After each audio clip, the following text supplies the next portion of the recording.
Hey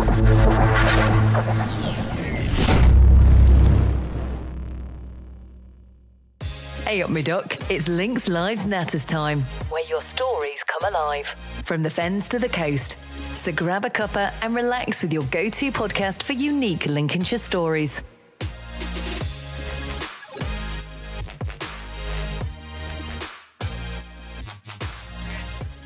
Hey there, and welcome back to the Links Lives podcast, the podcast that brings you real stories from people across Lincolnshire. I'm your host, Shelley, and today I'm nattering with the lovely Amy Jones, someone who's combined her love for animals, the outdoors, and education in a truly unique way. I'm joined by Amy, co-founder of the Farm School, an incredible initiative that's all about enriching learning through nature. From her roots in Grimsby in early days riding on the Brocklesby estate to long-standing teaching career in animal management and equine studies, Amy's journey is one of passion, purpose and a whole lot of muddy booze. Hello Amy, and welcome to the Links Life Natters podcast.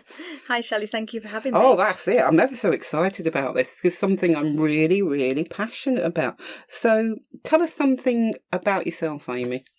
Okay, so I was born and raised in Grimsby, very much a town kid, and out of nowhere at 6 years old I decided I wanted to learn to ride horses. So very fortunately my family were able to send me for riding lessons, and so I spent a lot of time in my early days lovely. Being thoroughly filthy and probably cold and wet through, but just loving spending time with horses. As I got a little bit older, and I kind of went through school and I did okay, but I realised I wasn't particularly that academic, and so university wasn't for me, and I found myself riding out in the beautiful Brocklesby Estate. I'm not jealous, Amy. Though I had a fabulous time riding hunt horses for the Earl of Yarborough, all Ooh. through his private estate land, and spending time in his amazing stables, which at the time were rivaled to be some of the best in the country. And just thinking to myself that this is something I absolutely could do in life, just live and work on a country estate and have the most wonderful life doing it. Oh, sounds amazing, that you've had that opportunity to do that, really. You spent 17 years teaching animal management and equine studies. That's a big chunk of your life. What kept you passionate for so long? Yeah, absolutely. So I took an opportunity to start teaching horse care and equine studies when I was in the equine industry. And I just loved it from the start. I think every day is different. The variety is huge when you teach any kind of subjects like that. And it was just something that kept me interested because it was ever changing, ever growing. And the ability to be able to develop yourself throughout those years is huge. As a teacher, you need to stay ahead of the game. You need to understand how the industry works. And so getting back into industry on a regular basis and learning from others was really important as well. Yeah, because you've worked on a sort of a national level too, with city and guilds and helping shape T levels. How do you think that's influenced Lincolnshire? What are you doing? What were they doing locally, sort of in Lincolnshire? And can you explain what a T level is for the people that don't know what a T level is? Yeah, so T levels are a relatively new qualification. They're basically equivalent to A levels, but from a vocational standpoint. So the more practical subjects such as construction. And so that's what? And yes, so that's where the T level comes from. In terms of animal management, it's quite new. So there's been waves of this qualification starting up over the last few years, and we were in kind of the final wave of that. So they've only started from last year. And working with City and Guilds is a huge privilege because I've delivered their qualifications across those 17 years, right from the days of NVQs, which we all know about. Yes, we all know NVQs were the thing, weren't they? Yes. Everybody's like, oh, have you got an NVQ in this? Have you got an NVQ in that? It was coming up absolutely. On CVs all the time, wasn't it? And employers were asking, weren't they? Yeah, absolutely. And again, very vocational, very hands-on qualifications. So in the land-based subjects, those were the types of qualifications that we needed. I think it's brilliant, speaking off the cuff and stuff, that we can do this now, for people that struggle, that they can do these qualifications, isn't it? Yeah, absolutely. And you do find that the type of learner that we get through the land-based subjects often are maybe more introverted, a little bit less confident. They're generally more practical people. And so there needs to be subjects available for them. But actually seeing the growth in those people from day one, when they don't have the confidence and they'd rather work with animals than people, the qualifications grow them in such a way that they have that confidence later on to be able to deal with the people as well, because animals generally don't come without people. Hence, that's why you set up the farm school. What sparked the farm school? I think I know. So, yeah, I mean, obviously I've got a huge passion for education at all levels, in all aspects. So when you look at formal education as it stands, mainstream education, it can be quite restrictive. Obviously, teachers are expected to be able to deliver the qualification or the national curriculum, depending on what it is they're working on, and they get very bound to those particular outcomes. And I'm sure we all know a child or a young person that maybe doesn't thrive in that situation. And it's very hard for those teachers to actually meet their needs often. So after kind of working all those years in education and seeing how land-based subjects work for those types of young people, it was clear to me that I needed to make use of my skills and knowledge maybe in a different way and be able to bring that to some of those learners whose needs we couldn't meet necessarily within that formal setting. And so the farm school kind of came from a real deep passion, I'm hearing. Yeah, absolutely. And I am in a partnership with an old colleague, Lauren, who equally feels as passionate about this. We work very well together. We've delivered qualifications from ages 14 up to 19. And we both saw the same thing. We actually arranged a trip for a group of, I think there were kind of 15, 16-year-olds, year 11, young people to go and visit a farm school out near Boston. So this one is Lincolnshire Farm Schools. It is based at Langrick and it's run by St George's Preparatory School and very much attached to them. But Annalise Bourne, who runs this farm school, was so inspirational in what she was achieving with these young people that it really made us think that this is something we need more of. And there isn't really anything else like us in Lincolnshire. There are lots of care farms, so there's lots of I was going to say there's lots of care farms, therapy and well-being type environments, which are really they are needed. Absolutely, they are needed. But from what we can see, there's not a lot of educators who are providing this kind of learning environment in the way that we're going to do it. So it's really exciting to think that we can... It is exciting and stuff, especially when I first contacted you and you contacted me back to say what you're doing and stuff. And because I come from a farming background, so I was actually quite excited when, you said you'd come on and stuff like that, because my family owned a farm in Yorkshire. My family owned a farm in Yorkshire and my dad was in agriculture as well. So I've grown up with it. I had the privilege of growing up in that background. So I'm very, very passionate about it. And when I hear about children saying to their parents in the supermarket, where does the carrot come from? Oh, Tesco's.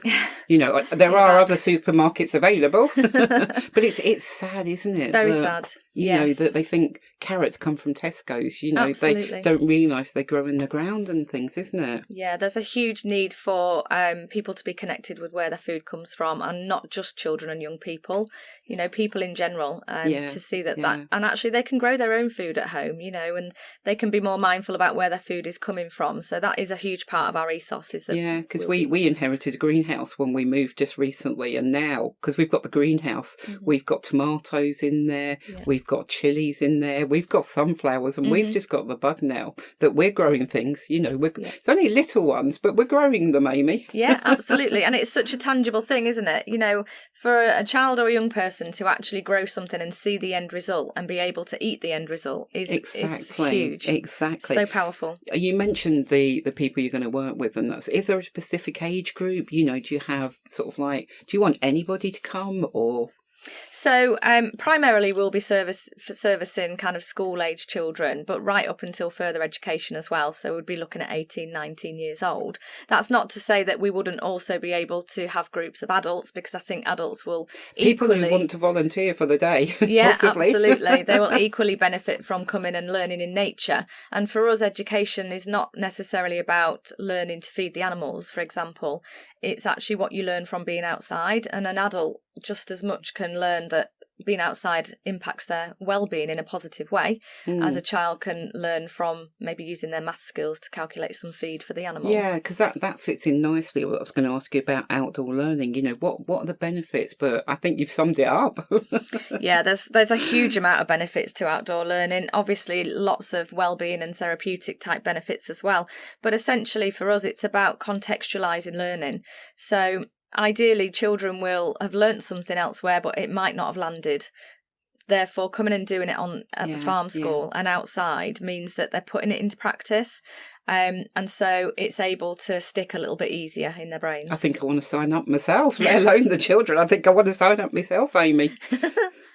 At the Thrive Tribe, we believe everyone deserves the chance to soar. Whether you're an individual seeking self-improvement or a business aiming for success, we've got you covered. Personalised coaching. Unlock your potential with our expert coaches. One-on-one guidance tailored to your unique goals. Learn flexibly online. Boost your skills from Microsoft Office mastery to work-based expertise. Lifelong learning? We've got the keys. So whether you're an aspiring professional, a business leader, or simply hungry for growth, join the Thrive Tribe today. Visit thethrivetribe.com and let's ignite your journey. Remember, it's not just about surviving, it's about thriving. The Thrive Tribe, where potential meets possibility. Hey there, Lincolnshire business owners. Struggling to be found online? Still buried on page 3 of Google? Wondering if anyone's even looking? Well, stop stressing and join the Lincolnshire Business Directory. It's completely free to join, and you'll finally start getting noticed. Think of it like shouting from the hilltops, but digitally. Want to really make a splash? For just £99, you can upgrade to a premium listing and get in front of more eyes. You'll be the talk of the town. It's super easy. Pick a plan, create your listing, and boom, you're live. Customers will be finding you faster than you can say SEO. Head to www.lincolnshirebusinessdirectory.co.uk. Don't miss out. Your customers are waiting. What's a typical day like at the farm school? So a typical day might not actually exist because there's going to be a huge amount of variety. But in terms of routine, the animals will always need to be fed and watered and all of those husbandry activities. So it might be, for example, starting by checking and caring for the animals, preparing food, watering them, grooming and all the usual husbandry tasks. It might also include things such as wildlife surveying. So we're based at the South Ormsby Estate, which has an abundance of wildlife. I can imagine. And some really exciting things to discover there. So we're in the best spot to be able to use nature. And things to walk through. Yeah, absolutely. Woodlands, parklands. Amy, I'm so jealous. We've also got the estate is home to a herd of Lincoln Red cattle. Oh, lovely. So that's one of our heritage breeds. And we've just taken custody of their flock of Lincolnshire Buff chickens. Wow. So the heritage involved in those breeds is really important for educational purposes as well. Definitely. Absolutely. And also things such as sustainable and green skills, sustainability. So collecting rainwater and using that to water the animals. There's a huge variety of things that we can do at the farm school. Sounds so exciting, and it's sort of like, I keep saying, I want to come too, I'm signing up and stuff. Some of your learners struggle with attendance or confidence. How does the farm school help, them re-engage? Well, I'll rephrase that. How would you like them to re-engage? So, I mean, absolutely, that's one of our core aims, and that's why we very much want to work to support education and not alternatively to what education can provide. Obviously, we will probably have a lot of young people that come to us that maybe can't access education as it is. And so the hope would be that maybe being able to develop their confidence and skills with us might allow for them to start to re-engage and access school in a more formal setting. Because you see children sort of today, and they just sort of go towards animals more than they do people, don't they? They engage with animals more. Absolutely. I think animals don't ask any questions of them. They don't put any demands They just want on love. them. They just want love. And food. It's proven that kind of just sitting with a pet on your knee and stroking it actually helps to make you feel happier. Depends what pet sat on your knee, trust me. Yeah, absolutely. But, and I think it gives children that sense of responsibility that actually they do matter in the world. They have got things that the animals need them for. And so they can't ignore that, really. They need to help feed and water them. They need to look after them because the animals can't do it themselves. So that's also a really important aspect to having animals on site as well. Yeah. Our local schools and families how are they going to get involved? How would you like them to get involved? Yeah, so we understand that not every school will be able to access us very easily. We'd like to try and offer as many different ways to access the farm school as possible. So we're starting to talk to schools at the moment. We're looking to offer some free taster sessions where we can go into the schools and we can show them a little bit about what they can do at the farm school. We will absolutely offer annual visits. So if it's just one trip a year, that's fine. They can come and we'll make sure that their learning outcomes are addressed and they have a great day at the same time. Some schools might be able to engage in a 6-week programme. So some individuals might benefit more from coming on a repeat visit. And so those programmes will be developed with the teachers and the schools to make sure that we're meeting any curriculum aims or any personal aims as well. Yeah, saying that, we're talking about families and schools and different things and stuff. What kind of support would help the farm school? If you're allowed to, ask, and I'm giving you a platform to ask, what would you like, Amy? What would I like? Well, we'd all say money. Yeah, well, absolutely, yeah. I mean, at the end of the day, we've got to make this business sustainable so that we can offer more to more people. Yeah. That's the key, really, and animals don't generally come cheap. So we do need the visits coming in. It's quite surprising because obviously I'm going to throw one in here you don't know about. We've all seen the farm shows on the TV. I mean, the rise of Clarkson's Farm, the Fletchers.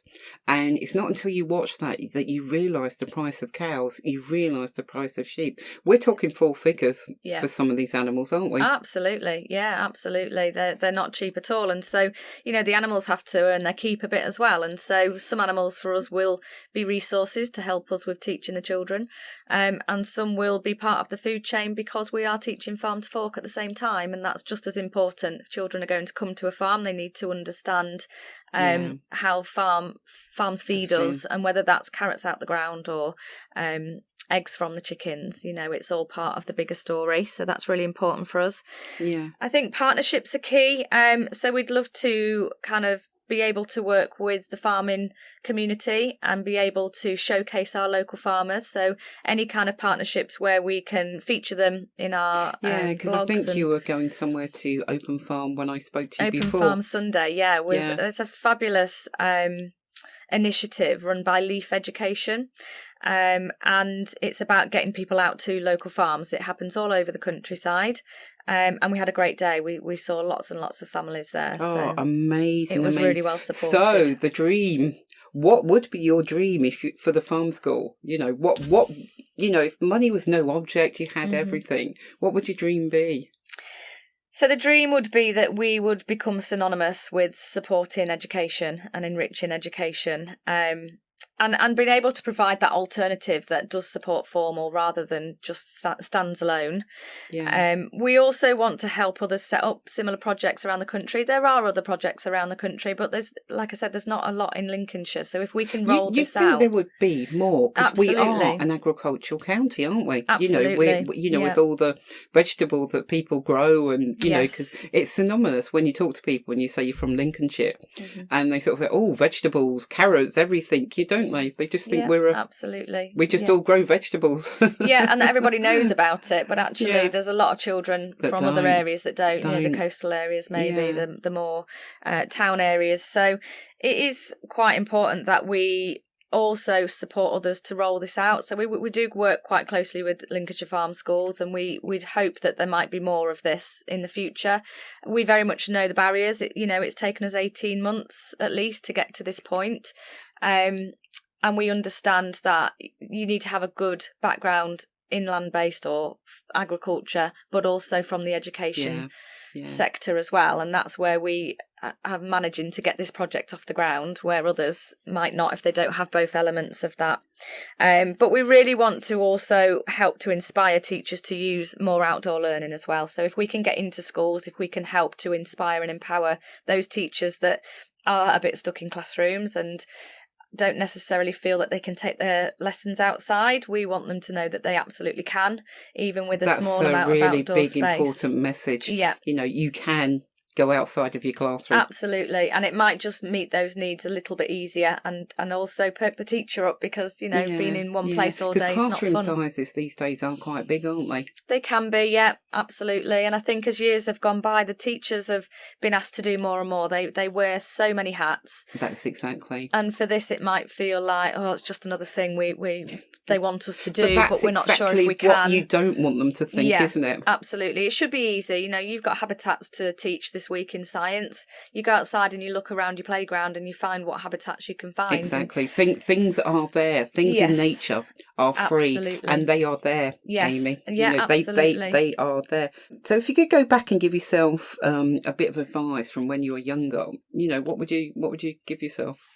I think I would say just don't be afraid to think outside the box.